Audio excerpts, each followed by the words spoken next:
Hello everybody out there on YouTube, it is me, James, once again, and I'm here to review the most affordable bump and go cars for O-scale, trolley-wise, on the market. So let's start out with the Lionel car. Now this is the Lionel 60 trolley, built in 1955. This is the blue lettered variant, although the earlier variants were lettered in black. And they are apparently more rare. I find this statement to be inaccurate, as I have seen more black-lettered cars on eBay and at train shows than I have the blue-lettered variants, which are common, so to speak. Anyway, this is an original car. Don't mind the sticker here. This was just the date that I got it, June 6th. I thought that would be pretty cool. And the Lionel bump and go trolleys are based off of the Stone & Webster Bernie car, or Bernie safety car, and they manufactured these cars from 1920 all the way up until 1940, I believe, right before America entered into World War II. In fact, when these were being made by Lionel, there were still quite a few of them left in service, though unfortunately most Bernie cars had been retired by the end of the 1930s. With the Great Depression being over, there was no need to keep trolleys around after the war and everything else because of more freedom in terms of automobile ownership went up in the United States, and the trolleys just sort of went out of business afterwards. In fact, I have ridden on a Bernie car in real life. I've ridden on two, one at the Illinois Railroad Museum, and the other one being car 636 of the McKinney Avenue Transit Authority. Anyway, the way that this car works, as its name suggests, is a bump and go. It has these two bumpers which stick out on each end, and when it reaches a certain point and hits the bumper, it pushes it in, and in the process, this is very clever, it turns the trolley pole around, and the other bumper sticks out, and then it proceeds in the opposite direction. I think that's very clever that it's able to have this little turnaround feature. Unfortunately, modern Lionel bump and go trolleys no longer have this feature. In fact, the most recent car that still had this feature was the San Francisco variant of the bump and go cars. It had the more modern plastic bumpers on the ends, but it still retained the large locomotive wheels, as I call these. In fact, these wheels that are on this trolley are from the Lionel turbine locomotive. They're the same size, same type. The only difference is that they are single cast wheels as opposed to having the steel rim pushed onto them. And these cars serve have a similar build interior to the service motor cars, if you know what those are. They're the little maintenance cars. Similar on the inside and everything. The only real difference is that they have this little pole which moves back and forth via a gear train on the inside, and it moves this little pole back and forth. It also has a light for the silhouetted people.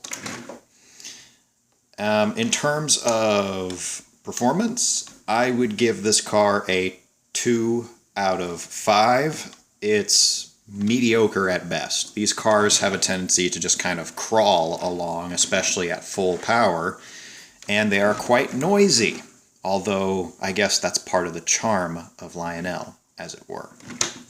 Anyway, you can get these cars for roughly $60 to $70, which I'd say is fairly good. If you go through really good dealers, you can get some of these for around $50, and if you go to certain train shows, you can find them for $20. But beware, most of the time they're missing the trolley pole, although this is very easily able to be replicated with just a little piece of steel wire or copper wire. And overall, I would say that this is a very good representation of a Bernie safety car. On to the next car. So this is the MTH Bump and Go trolley. These are based off of the G.J. Brill Company's standard Brill car. In fact, these are actually the medium-sized versions of the smaller cars, which are denoted by the amount of windows. The smallest of the small Brill cars that were available had 4 windows, and the largest had 8 windows. And there's plenty of them still riding around. In fact, I got to ride a Brill car, much like this one, and that being Mada 122 Rosie, which is what this car is modeled, which is what I've repainted it as, I should say. The real one has 7 windows, not 8.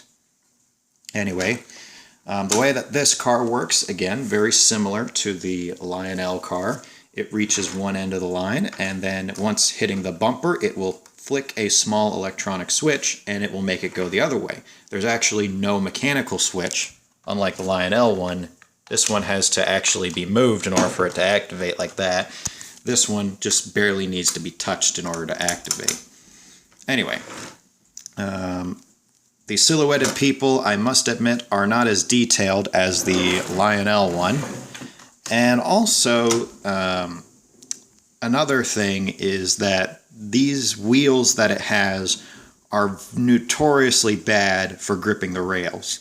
If you have any hills on your layout that normal locomotives have trouble with, these little Brill cars are going to be even worse. They have a very bad tendency to simply stick and slip. In terms of cost, these cars run, I'd say, roughly for around $60 to $80, which is a bit more than the Lionel ones, but they come in a greater variety. Also, unlike any of the other cars, the MTH trolleys actually have the capacity to be powered by their trolley pull. MTH used to make a kit to go with these cars if you wanted to power it up from the overhead catenary system. Unfortunately, they no longer do that with the small bump and go trolleys, but the larger semi-convertible Brill cars still maintain this feature.